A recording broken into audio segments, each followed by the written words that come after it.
he's a two-time member of parliament. He's currently, he chairs the Foreign Relations Committee, or the equivalent External Affairs Committee, Parliamentary Committee. So he is engaged in matters of foreign policy. He has been a junior minister for foreign affairs. He's been a junior minister for education, and he survived the Modi wave and won for the second time in Thiruvananthapuram 3 years ago. And I'm not. There's nothing that's terribly challenged when it comes to.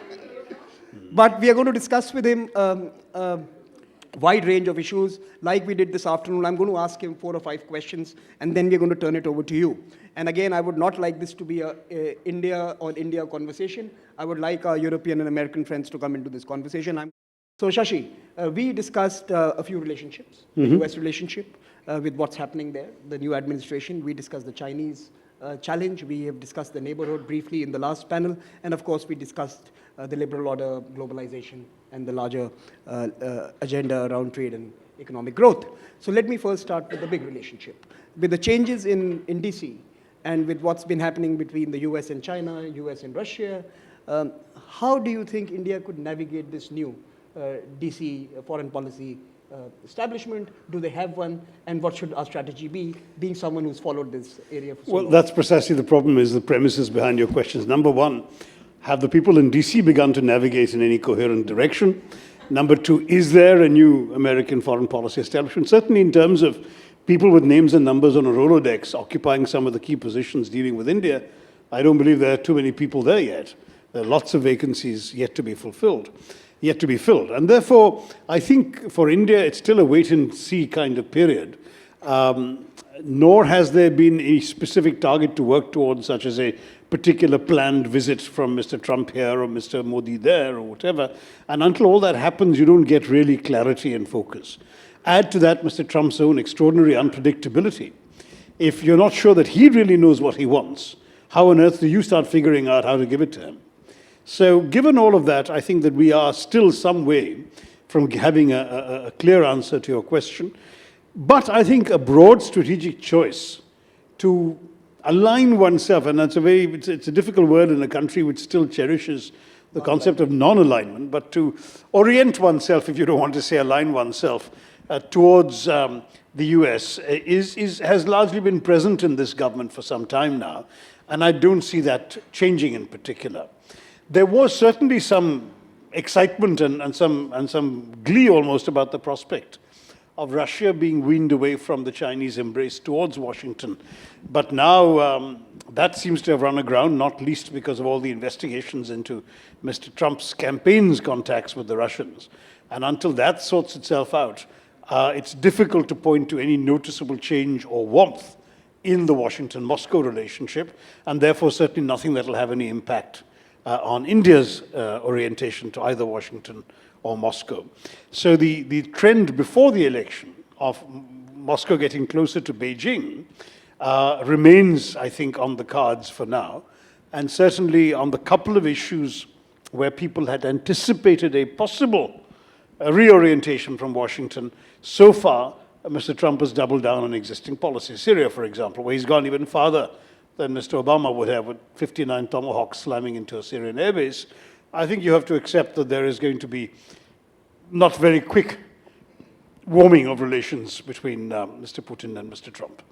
So that, let me now lead you into the other relationship. And you mentioned China. Now, they are all over the neighborhood, right? They have these big, ambitious connectivity projects. They have big economic diplomacy budgets.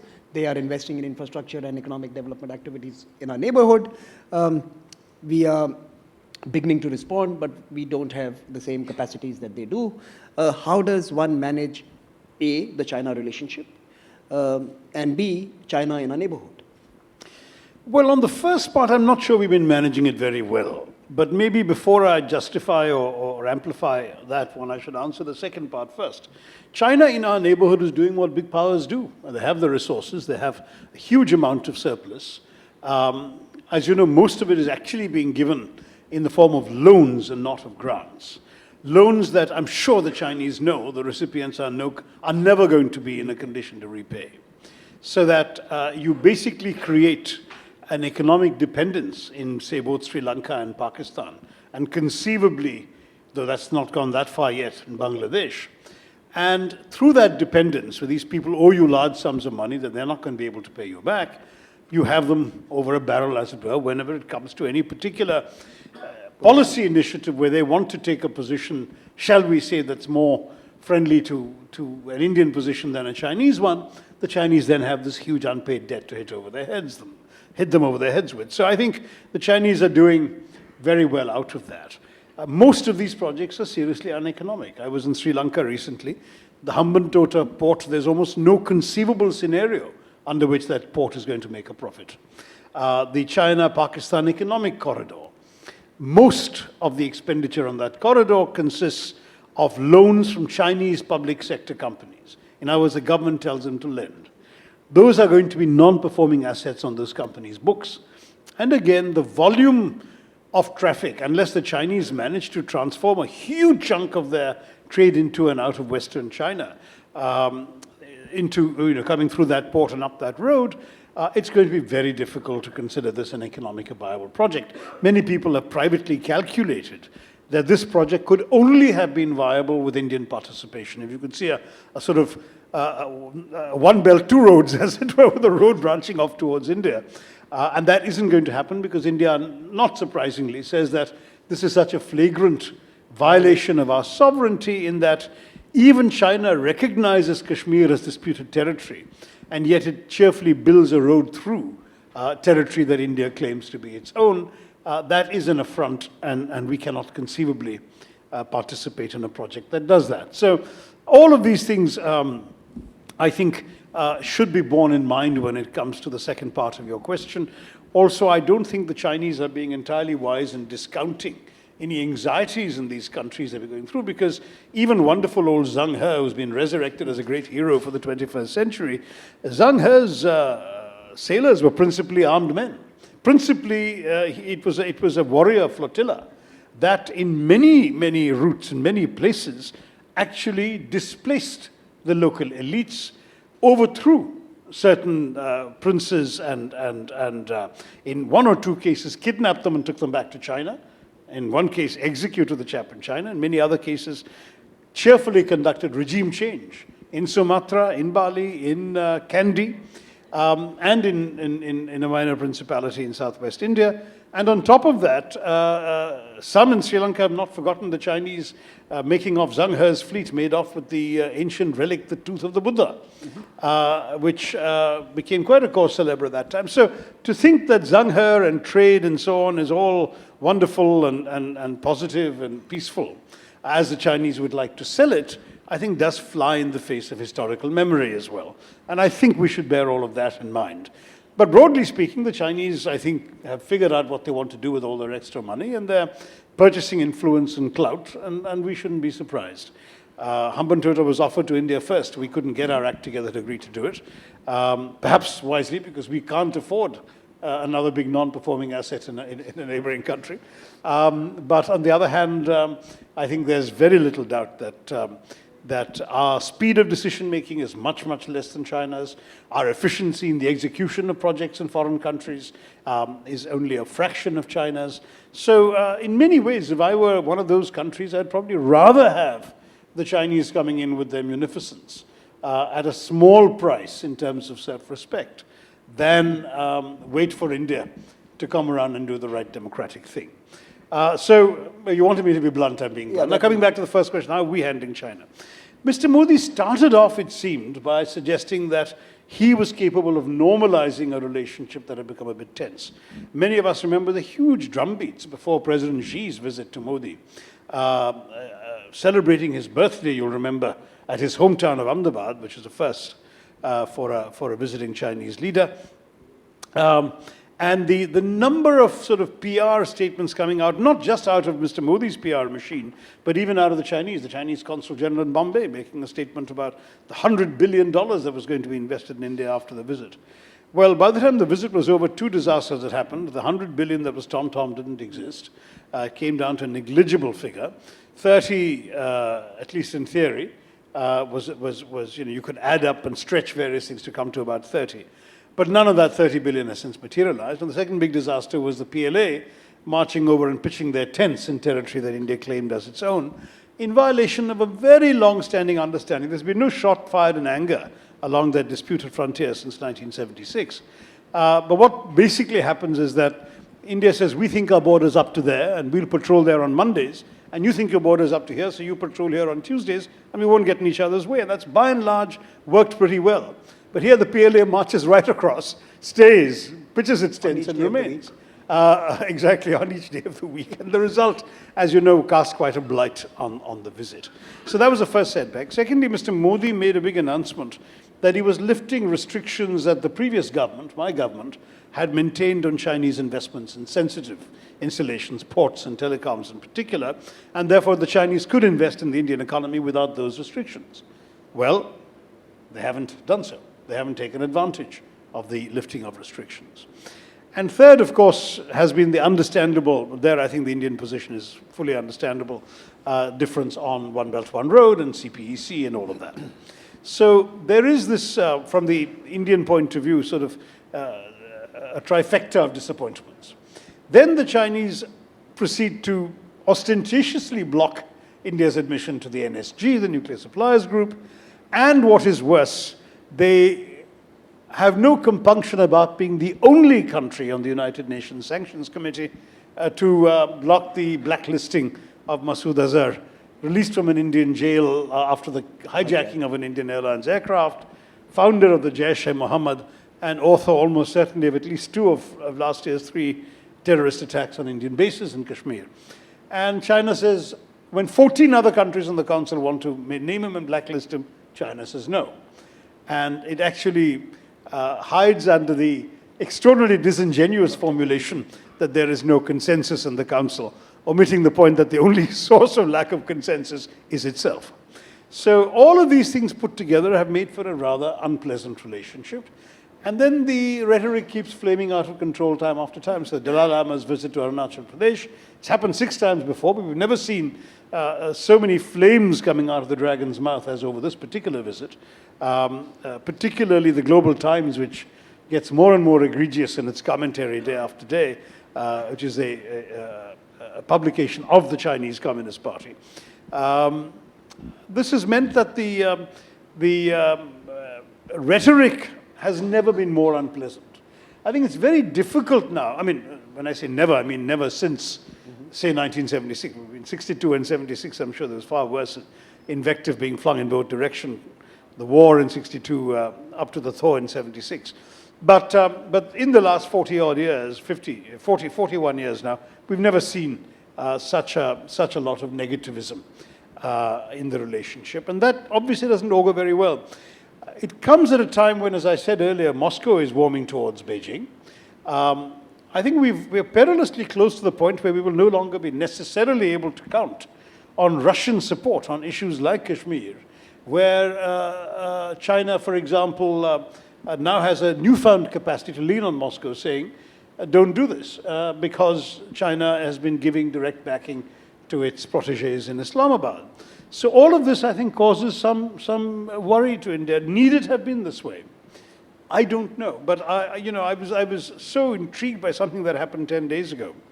There was an incident in the Gulf of Aden, or in the waters off Somalia anyway, I don't tell you exactly where, involving a vessel that was boarded by Somali pirates, and an Indian and a Chinese ship happened to be in the vicinity, and the two countries collaborated in taking the ship back and arresting the Somali pirates. Now, when I first read that news in the Indian media, I thought, great, I mean, this is a very interesting gesture, collaboration of the two countries. I have been advocating for years, explicitly in my book, Pax Indica, 5 years ago, that I've never quite understood why India and China cannot collaborate in the waters of Somalia, off the Gulf, and indeed all the way across the Indian Ocean, simply because we have the same interests. I mean, the keeping open the sea lanes of communication from there to India and past India to China, the interests are exactly the same. The Chinese need those waters free. We need those waters free.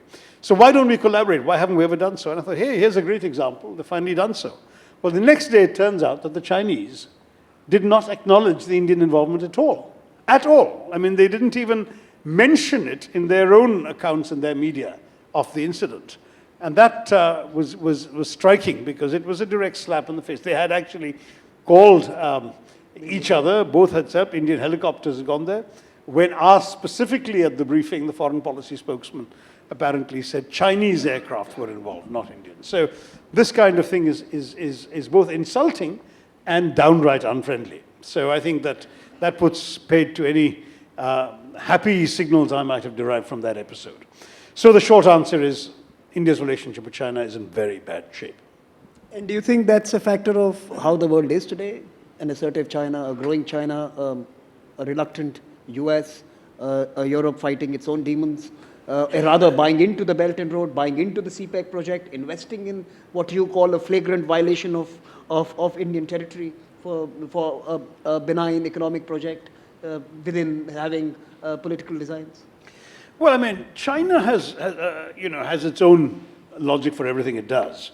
And when it comes to something like that violation, the calculation was this would be a hugely transformative venture for trade relations into Western China, and therefore any price is worth paying, including, so what if the Indians are miffed and what can they do kind of feeling. So that was out for that. But when it comes to other assertiveness, surely they've understood that there are different terms for different countries. I mean, there are different levels of assertiveness possible. So they found it possible to browbeat Duterte in the Philippines into completely towing their line. But they would have known they couldn't have done that to New Delhi. And they would have needed a different kind of approach. In fact, the last ambassador was particularly good, I thought, at conciliatory diplomacy. But certainly, they seem to have cast that to the winds of late. Is it merely because A, they're assertive, and B, the others are out to lunch? Was it the ease with which she was able to disarm the earlier fire-breathing Donald Trump when they met in Mar-a-Lago, and Trump is now singing a 360-degree different or 180-degree different tune about China than he was just before that? I don't know, but they certainly, I mean, many feel that she thinks that at the moment he and Putin are the only sort of big, grown-up, muscular guys on the beach, and the others will, either have to get sand kicked in their faces or move out of the way. So one of the partners of this particular platform is the EU, Europe. And how do you see that relationship progressing? We don't have a heck of a relationship. I mean, I don't mean to be nasty because I'm very fond of Europe, and I think that there aren't any serious irritants in the relationship. But nor does there seem to be very much of substance either. Certainly, trade goes on, and goes on pretty well. I think cumulatively our trade with the EU is about the same as our trade with the US. But in every other respect, there is no there. I mean, there really is no substance. Certainly on any strategic issue, any geopolitical issue, I don't think that anyone in India thinks of speaking to Europe first. And who would they speak to, as Kissinger notoriously said?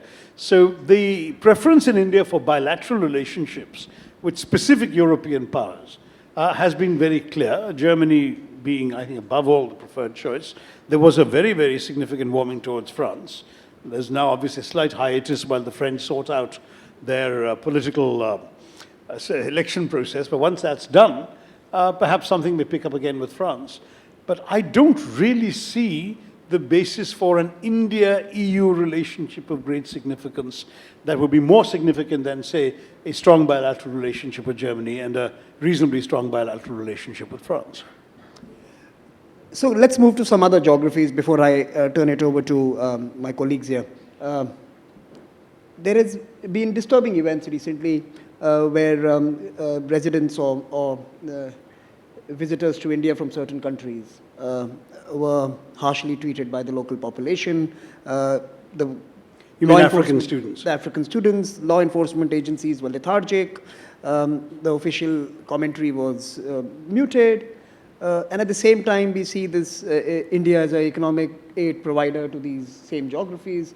How does this contradiction work? That you are treating them badly at home, and then you profess to be someone who's going to help them change their development trajectories at home. How does this work? Yeah, and let me just mention it to some of you who may not know this, that when he was the junior foreign minister, UPA 1, UPA 2, Dr. Tharoor was in many ways instrumental in bringing that continent back into the main conversations around foreign policy in India. I was sort of Minister for Africa, amongst other things, and that was an important relationship. What's striking and dismaying about all that's happened now, There have been a number of racist incidents involving Africans in India, and our media being what it is have obviously been blown out of all proportion, but still, if 10 or 15 Africans in the course of the last 5 years have been very badly beaten up for no crime other than that of being African, that's astonishing, because India has been fairly hospitable territory to African students going back 50 years. And I have, as a student, seen African students on the Delhi University campus who never had any episodes of racist treatment at any point. And I have, later in life, both while working at the UN and subsequently for the Indian government, met very senior Africans, presidents and foreign ministers, who look back with great fondness on their periods of study in India and spoke warmly about India as a result. So this was actually a public diplomacy plus for India.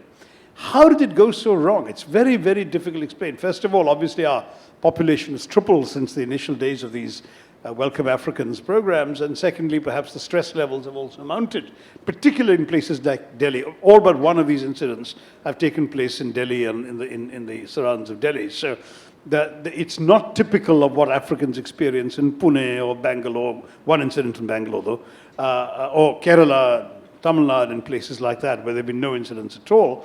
But in Delhi, there have been too many for comfort. And inevitably, certain stereotypes on both sides have risen.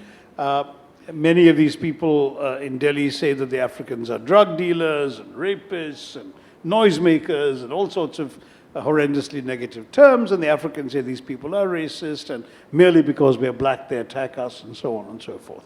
Now, all of this has done a lot of harm, an enormous amount of harm. I've spoken to large numbers of African ambassadors here who are seething about this. There have already been discussions amongst some African governments as to whether to decline India's offers of future scholarship. They haven't got to that point yet, but that's something that was unthinkable for 50 years, people thinking and talking like that. And of course, there have been blandishments from China, which has cheerfully offered 4 times as many scholarships as India offers to the African continent. But India still has some advantages. First of all, there is a history. There's a 50 years of no problems or fewer problems that they can look back upon. Secondly, there is the comfort of taking your courses of study in the English language, whereas in China, relatively few of the courses are offered in English, and the challenge of mastering Chinese for academic purposes would then be the burden the Africans would have to face. And then there is undoubtedly the fact that India is so much more familiar an environment to live and work in for most Africans than China, which is impressive and even awe-inspiring, but which is not like Africa by any stretch of the imagination in any form or shape. So all of these things mean, it seems to me, that once the present crisis dies down, we may go back to a better relationship. But when something as unpleasant as this captures the headlines to the extent it did, there's no wishing it away. And you're right to say that the Indian official reaction was quite deplorable, with the Foreign Affairs Minister and the spokesperson both saying that this was not a racist incident, it was an overreaction to a criminal episode on this last incident. Well, the criminal episode, there were no Africans accused in that. That was a totally, in the same geography, some person was stabbed or something like that, but no one had thought that it was done by an African. It somehow, the high tensions in the area seemed to be enough to justify attacking innocent Africans and breaking their bones, which to me should have been condemned. If I had had anything to do with that statement, I would have said it's far better to say this is unacceptable racism. Every society has a tiny fringe element of racists and thugs. We will insist on taking absolutely strong punitive action, get the police to file a case and prosecute these people. We will not tolerate racism. That would have been a far better statement than saying, oh, it wasn't really racism. Well, you know, ask the guy who's sitting with multiple plasters on his fractures in the hospital. Excellent. So can we turn to you now? Those of you who would like to, Sadanand, for one, can we get the mic here? And can I see some other hands? Thanks for those comments. I wonder, a few years ago you had you had made a speech that was sort of watched by many people, and it was about India's soft power. I wonder if you were to sort of now look back 3 years into the Modi government, if you were to sort of look at where India's soft power stands, what would your assessment be? I would say it's got both better and worse at the same time. one thing that the Modi government has done that other governments, I think, were not as quick to do or as effective at doing was to consciously leverage soft power. As you may remember from that speech, since you watched it, I talked about India's soft power being something that happened largely despite governments rather than because of governments. There are soft power inherent in things like Bollywood and Indian restaurants and India's system at home and so on, all of which were inspiring support and goodwill for the country, rather than the government doing anything consciously to leverage it. Whereas Mr. Modi's initiative, for example, in going to the United Nations and getting them to declare an International Day of Yoga was actually quite a coup de grace, because it created a totally non-controversial, but at the same time very Indian stamp across the world for an activity that India had indeed given the world, but not given the world very consciously or deliberately.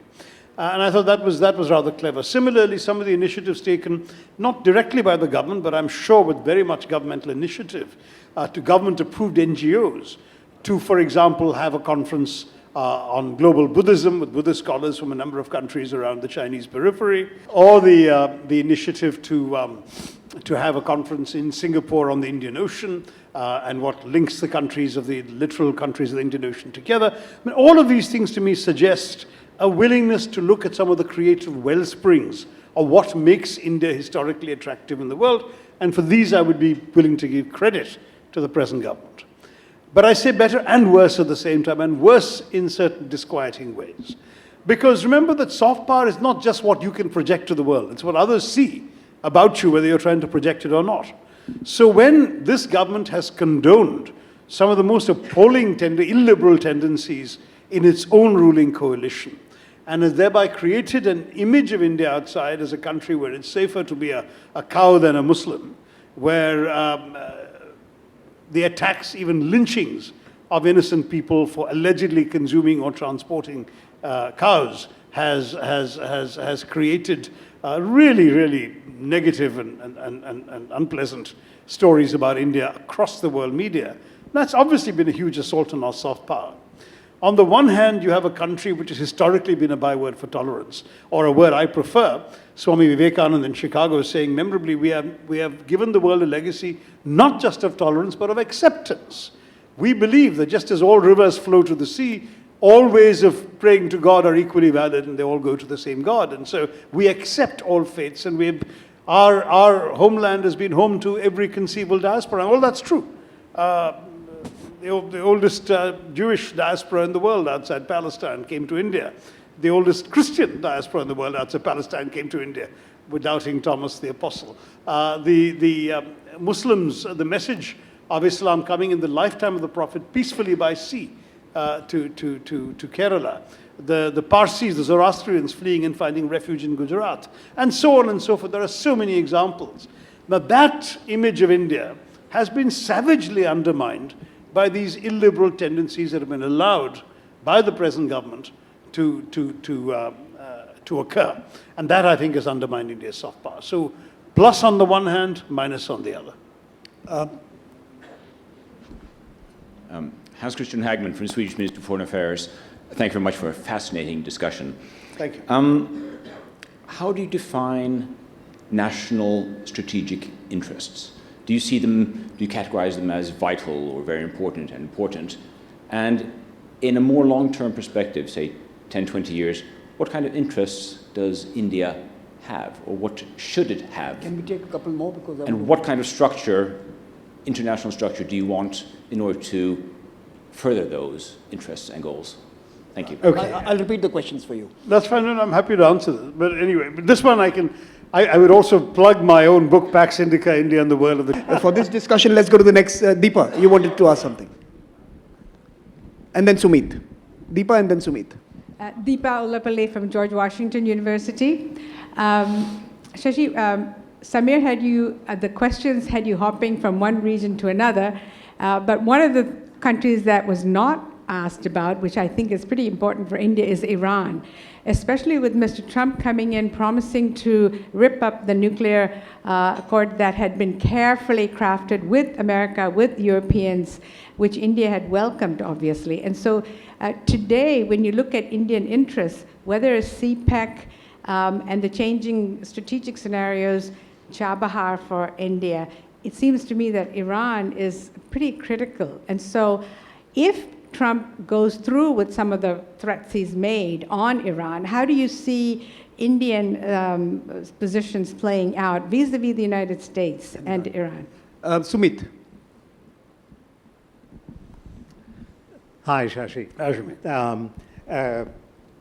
Modi is going to be the first Indian Prime Minister to visit Israel.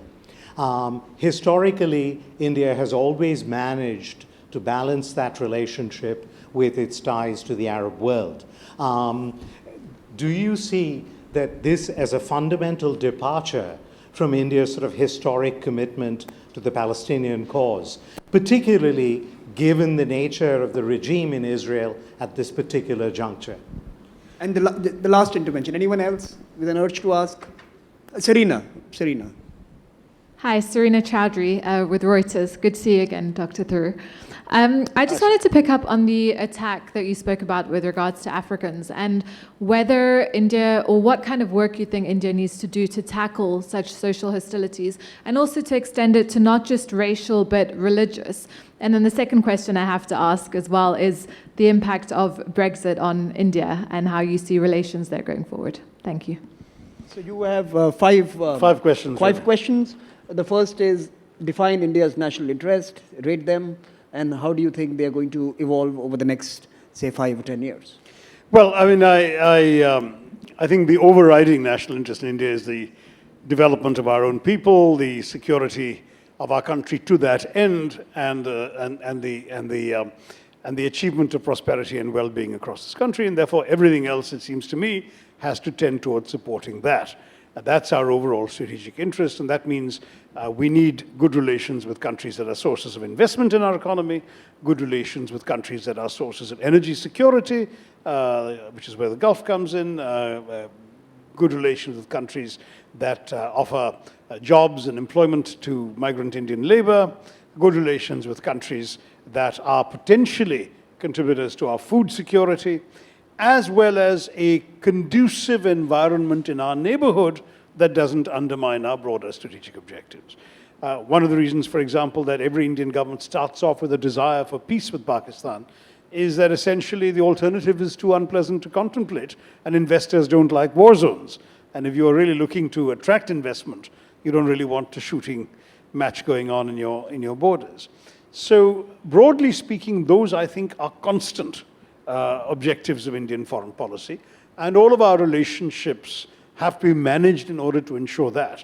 If we can conduct our foreign policy in such a way that without too many alarms and excursions, our people are able to grow and prosper at 7-8% for the next 10, 20 years, I think we will all have congratulated the government on its stewardship of India's place in the world.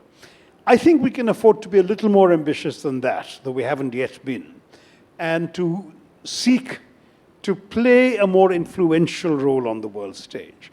This has been reduced in the Indian popular imagination to a permanent seat on the Security Council, which is elusive for reasons that go beyond India. But in fact, there's a lot more we can do. I mean, it's very, very clear that we are amongst the handful of countries that could contribute significantly to the management of the global commons, and that everything from cyberspace to outer space, we have the technology, the skills, the resources, the human capital, as it were, and the diplomatic ability to actually be very influential in laying out the rules of the road on all those issues. We haven't tried. We just haven't tried. In fact, I was very struck I just came back from Paris overnight, where the race for the UNESCO Director General is going on, and the candidates being interviewed. The Chinese have put forward a candidate, India has not. UNIDO just appointed a Chinese Director General, I believe, if my sources are right. India was invited to put forward a candidate, it did not. China already has ITU and is just about to give up WHO after a full term or two. So all of this suggests that while China, traditionally the sort of shy wallflower at the global dance party in the old days, has now become extremely sort of assertive and taking center stage, and enthusiastic about taking center stage. India, oddly enough, is now the shrinking shy girl in the corner, and I'm not quite sure why. I mean, I think that it is rather odd that we have, since my unsuccessful candidacy for Secretary General in 2006, we've really not put forward a candidate for any UN agency or senior UN position in 11 years, and I'm not sure why that is so. So it seems to me that we have to look at our national interest as also encompassing the exercise of influence in the way the world is run. That is part of the thesis of my book, Pax Indica, but it hasn't, I'm afraid, been followed by either government. No subsidies. Either mine or the current government. And that's probably where I'd leave the answer for you. On Iran, I don't claim to be an expert on all of this because our relationship with Iran has been complicated all along. It's been complicated in the sense that in the early days of the Khomeini revolution, of the Islamist revolution, there was a significant strain in the relationship, but it picked up noticeably with the Pakistani sponsorship of the Taliban in Afghanistan, when the Iranians made common cause with us in supporting Ahmad Shah Massoud and the Panshiris and so on in trying to overthrow the Taliban. And there was a lot of serious collaboration between Indian and Iranian intelligence and diplomatic efforts on Afghanistan during those days. But again, once the Americans joined the good guys after 9/11, there really wasn't an ability to be independently maintaining a relationship with Iran without being sensitive to what the Americans also thought about it. So the proposed Iran-Pakistan-India pipeline was a non-starter in India, not just because it went through Pakistan and therefore could be vulnerable to the Pakistanis, but also because Washington disapproved of it. That's, I think, very clearly understood. Similarly, India's vote against Iran at the IAEA was seen in many circles as having been lobbied for by Washington, and so on. So Washington is very much a player in India's relationship with Iran, even though India's dependence on Iranian oil, for example, is quite significant because it's the closest major source of supply to us. When the sanctions were imposed, we, along with Japan, did manage to get a bit of a waiver to continue importing some oil, albeit on rupee payment terms that the Iranians were less and less interested in and were very quick to renounce as soon as the sanctions were lifted. So all of this would suggest that the relationship is complicated, to put it mildly. I don't think India would be at all in favor of Mr. Trump tearing up the nuclear deal, because it was greeted with a significant sigh of relief in India that the nuclear deal had been accomplished with Iran. But if Mr. Trump tears it up, and we're now seeing a Cold War in our backyard, that will have implications for India, and rather severe ones. And it could be a potential source of strain in our relationship with Washington, because there are some things that a new hostile American administration would demand that India would literally find it impossible to fulfill. So this is a complicated and messy set of options facing us up ahead. Israel. Shumit, on Israel, I think your question would have certainly been answered differently had Mr. Modi not spent the last couple of years doing something that in his first year he didn't do at all, and that is shoring up India's relations with the Arab world.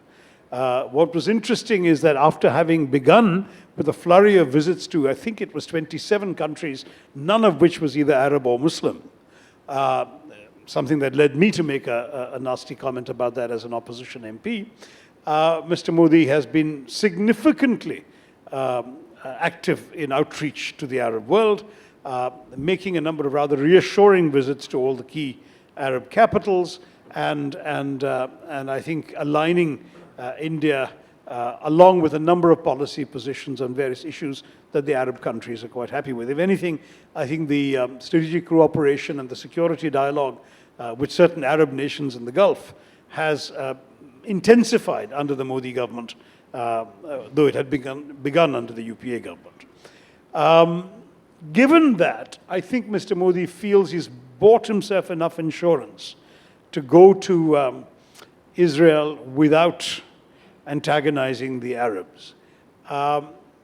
Still, it's been done with a certain amount of pushing the envelope. I mean, for example, even when I, as an ordinary MP, went to Israel in the days of the UPA, I took pains and was encouraged to take pains to also go and visit Ramallah and pay due tribute at Yasser Arafat's grave. Mr. Modi is not going to Ramallah. He's not going to Gaza. He's not going to... he's just visiting Israel, period. That's his agenda. No one has his full travel schedule, but by all indications, he's not going to go and make the ritual visit to the Palestinians. So that could still be misunderstood. I don't know whether any private reassuring signals have been sent, saying right now this is something. I mean, we'll have to really see how many other head of states have visited Ramallah in the last few months. So I think that's overstating the point in this particular instance. No, but I'm just saying in terms of Indian precedent, that was from its question, that India has always tended to be, even when Indian ministers go to Israel, they tend to also pop by the Palestinian side of the line. This is not happening. No, that's interesting. But there's also no doubt that the Indo-Israel relationship is now on a much more secure platform of acceptance across the political spectrum than it had been just, say, 15 years ago. And both governments have contributed to that improvement, with Mr. Modi's party, of course, being ideologically much more identified with pro-Israel politics, but also, I think, safely being able to build upon the deepening strategic cooperation, the increasing defense purchases, the open arms to Israeli high-tech companies to set up shop and research establishments in India, all of which started under the UPA government and not just under Mr. Modi. So he can genuinely point to the fact that he's acting in furtherance of an existing political consensus, but taking it farther. I think the one difference between him and, say, Mr. Manmohan Singh, if Mr. Manmohan Singh had gone to Israel, he would certainly have gone to Ramallah. Let's come back to Serena. Serena was next, right? Yeah. You had two questions.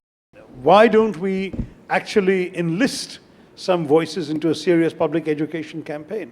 I mean, this is the land of Bollywood. If I were the Ministry of External Affairs, I would have, last month itself, recruited a couple of top Bollywood stars to go out and give public education messages with star Africans by their side, to show that, these are great people, we love them, we've had a great relationship for centuries, don't let idiots amongst you forget this, etc. Nothing like this is happening. There is no outreach effort worth the name.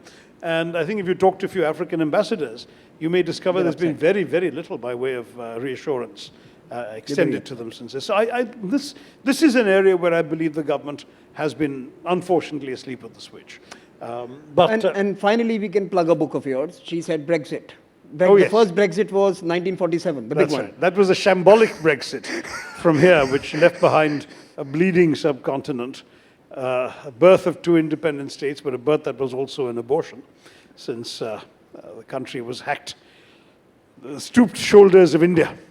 Brexit today, I think, first of all, I do want to stress that whatever has happened in history should not affect today's relationship between India and Britain, which is that between two sovereign equals. There's been a lot of unseemly remarks and statements in Britain after Brexit about now turning to the Commonwealth and recreating Empire 2.0, to which I was able, since I was in London, to point out that since Empire 1.0 was a terrible idea, Empire 2.0 would go over in the former colonies like a lead balloon, and that they might want to reformulate their sales pitch. But astonishingly, while I was there, a cabinet minister, no less, Liam Fox, declared that Britain was the only country that had nothing to be ashamed of in the 20th century. This is the century of Jallianwala Bagh, of the massacres there, the aerial bombing of Iraqis in Mesopotamia. The Great Bengal Famine. I mean, you name it. I've covered all of this in my book as well. A new book, not the one that he hasn't plugged yet. But the fact is that it's quite astonishing how tone deaf the British establishment appears to be to the way in which their empire legacy is perceived by its victims. And so I think they will have to make some serious efforts at negotiating on a give-and-take basis if they actually expect to replace the European free trade area with a Commonwealth free trade area, as some are suggesting. They really will have to get their act together. Right now, all the tendencies are in the negative direction. For example, with India, we are seeing a tremendous amount of tightening of visas for Indian students. So What do we gain out of opening our markets to Britain if they can't open their university campuses to our students? Work permits, temporary immigration. No one wants Indians to go and immigrate permanently to that country, but to go off, study there, work for a few years, get some experience, come back. That used to be easy, it no longer is, thanks to Theresa May as Home Secretary. So it's going to be something that the Brits will have to wake up to and see. In a negotiation, you give as well as you take. So what are you going to give the Indians? They don't really have an answer yet. And that's why I think that there really will have to be some serious discussions. And as it is, since they don't yet know the terms of their exit from Europe, there's going to be a lot of uncertainty surrounding this. I think it's not surprising that today there was a poll released that showed that for the first time, an overwhelming majority of Britons actually regrets the decision to leave the EU. Your last question was on? No, that was the last question. That was the last question. That was the last question. And before we conclude, my final question to you, and we end with that.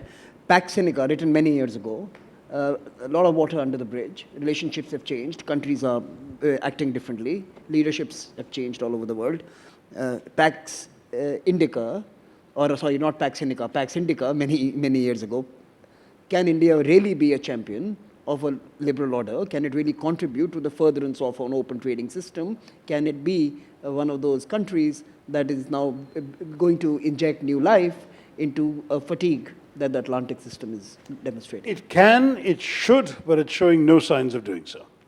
Because for some of the reasons that I mentioned out there, its unwillingness to stand up and be counted when it comes to campaigning for a responsible role in UN system bodies, its unwillingness to take any initiatives on a number of areas where it genuinely has more to offer than other countries do, its curious reticence on many global issues does not suggest that India is willing to be a voice or a champion of liberal internationalism or indeed of anything else, which worries me, because clearly this is a fairly entrenched reluctance. It's not a political thing alone, it's the bureaucracy as well that doesn't feel inclined to stir the pot in this direction. Can it be? Yes, of course it can be, because it has all these virtues that I've talked about earlier. Should it be? In my view, yes. Because I believe that, after so many decades of being amongst the rule takers in the world system, it is high time that India join the rule makers.